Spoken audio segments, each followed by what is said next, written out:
I think the *1 consensus greatest of all time is Jon Jones.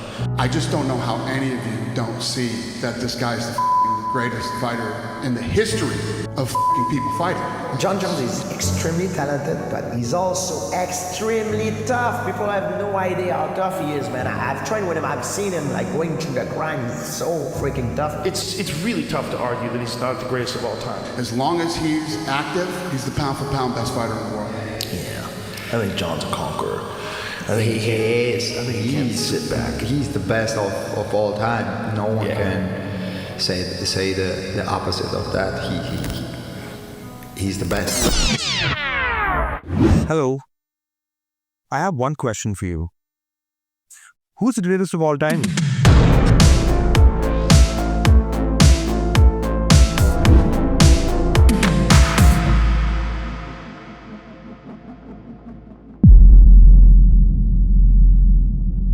The consensus greatest of all time, a once-in-a-lifetime athlete. The record setter, virtually undefeated. 17 years in the game, spanning 3 generations of fighters, 12 title defenses, and undisputed champion in 2 different weight categories. On paper, given his achievements, Jon Jones is the consensus GOAT of the sport.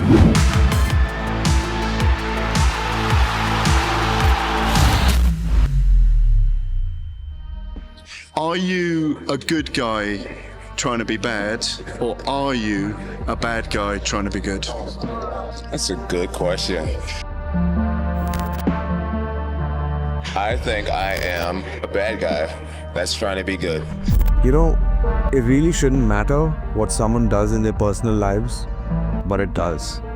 When you're such a big figure in the public's consciousness, all eyes are on you. And in this post-truth, hyper-real world where information is disseminated real-time, there's no escaping the all-seeing, all-knowing eyes of the internet. Is competition alone the benchmark to decide if someone is worthy of that status? What about their positions as iconic figures, example setters, and thought leaders? We love celebrating our athletes. And for up-and-coming martial artists, men like Jon Jones serve as the pinnacle if you want to talk about emulating a fighter. For the legacy that Jon Jones has created for himself, he's equally left a lot to be desired as a role model for future stars.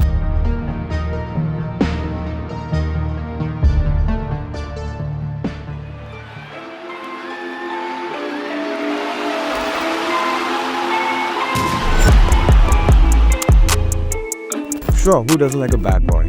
Nick and Nate Diaz are examples of brash personalities of the sport that are celebrated despite their very public on-camera beefs and fights. How close are you guys to each other right now? Like, could you reach out and swing at each other right now, Connor? No, he's hiding somewhere. I don't know where the In the case of Jon Jones, the story gets much darker and the lines a lot more blurry. The more Jon Jones dominated and won his fights, the more the demon within reared its ugly head, until all the audiences could see was a man at war with himself. A black man can't drink? Getting elected into the Hall of Fame, and now this is what I got? Do you?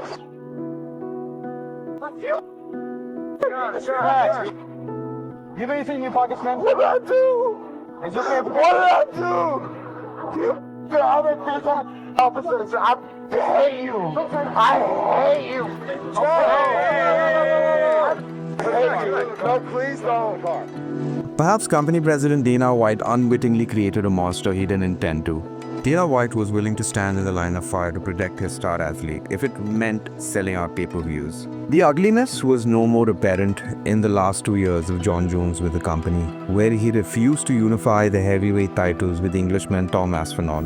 What's more, he went a step further to mock the fans for calling him out. Escapades in Thailand, shooting the Russian version of The Ultimate Fighter, which is quite awesome if you actually think about it, but also doing God knows what. Why keeping the division clogged? Poking fun at the man that he's obliged to, and mocking fans. Definitely not a good look. Jon Jones has presently left the sport, leaving everyone bewildered, but then he recently announced that he's coming back again for a mega fight at the White House. But when he did announce his retirement, it left everyone bewildered, including his former boss and biggest cheerleader, Dana White. Jones versus Tom Aspinall was the greatest fight to never be made at present. So here we are with Jon Jones retired or not, and audiences still left unsatisfied. So that's it then. Jon Jones did what he did, and he's supposed to be the greatest of all time.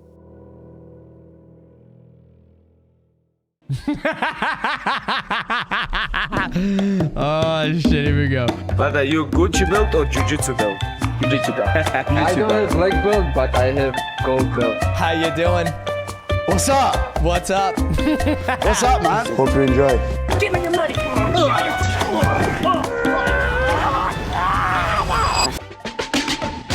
He hit a dude with a suplex and caught him with an armbar on the way down. When Mighty Mouse was in his prime, he was so magnificent.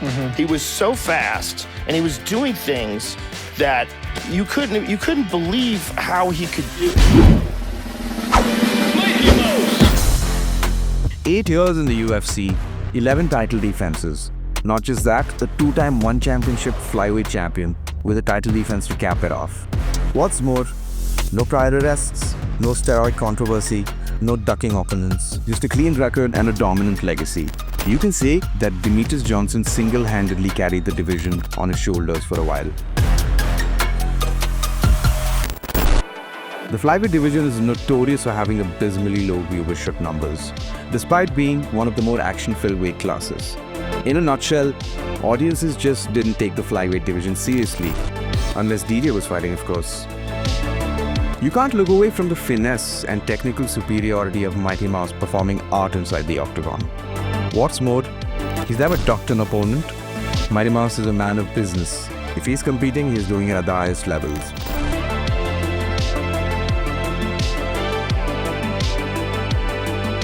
Outside of fighting, he's built a strong digital presence that keeps him relevant, an endeavor he embarked on long before he was done fighting. The vision and foresight of Demetrius Mighty Mouse Johnson are things to behold.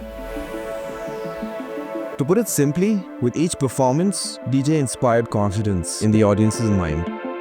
He may indeed be one of the greatest of his era, if not the greatest of all time. But we're not going to end there. We have to build a definitive argument to build the case for the greatest of all time. So who's it going to be? Jon Jones or Demetrius Johnson? If we compare their fighting careers, both men have had 30 fights each. Jon Jones was with the UFC for 16 years, whereas Demetrius Johnson was with the promotion for 11. Jon Jones has 28 wins and 1 loss as a result of a disqualification due to an illegal move in a fight that he was winning, and then 1 no contest overturned because of PED usage. Whereas Demetrius Johnson has had 25 wins, 4 losses and 1 draw.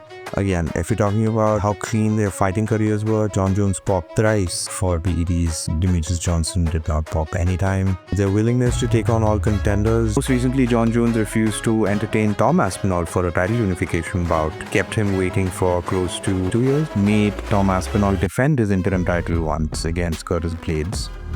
And made Tom Aspinall break the record for the longest reigning interim champion. Hello, John. I have nothing against you personally, but I just think I'm better than you. Is Jon Jones scared to fight you? Yes. Aspinall to me is no difference than an Owen St. Prude or Dominic Reyes or Anthony Smith, being like just another up-and-comer that's exciting right now. And I'm not into gambling my legacy for what's exciting. And John, if you're not into gambling your legacy, that to me sounds like you're scared of losing against me. John is conning the public, man. Yeah.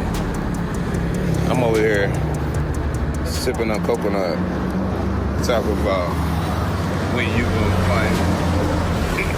Where keeping fans waiting after his light heavyweight run was over wasn't really that big of an infraction.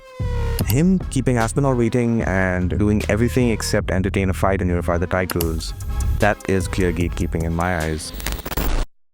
On a trip, you get pissed off, disappointed. And as a dad, you just want to kill him.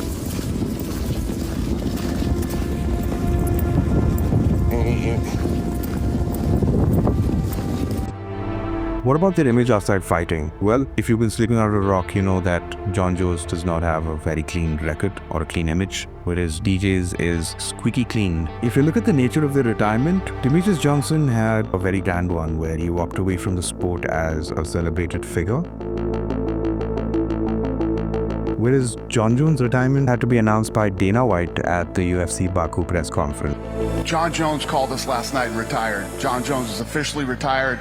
Tom Aspinall is the heavyweight champion of the UFC. And then Jon Jones put out a lengthy post, and then a series of posts. And all that was happening amid his latest infraction of that hit and run. Not a good look again. And then if you look at their post-fighting activities, Demetrius Johnson has his mighty podcast. He has a huge online presence and he's an online media personality.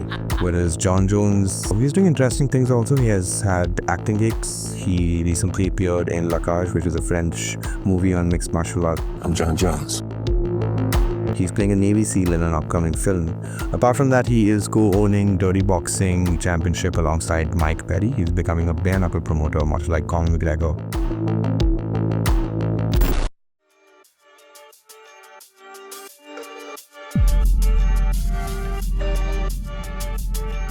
If you look at the argument for the greatest of all time, I guess it's a very nuanced argument. Definitively, their performances and moments inside the sport count. But, sometimes if you're an up-and-coming athlete and you're looking for role models in the sport, you want to sort of emulate everything that the fighter is doing, even outside the octagon. So in terms of setting a precedent, if we had to look at the argument from that angle, I would say, for me, and this is a personal opinion, Demetrius Johnson is the greatest of all time.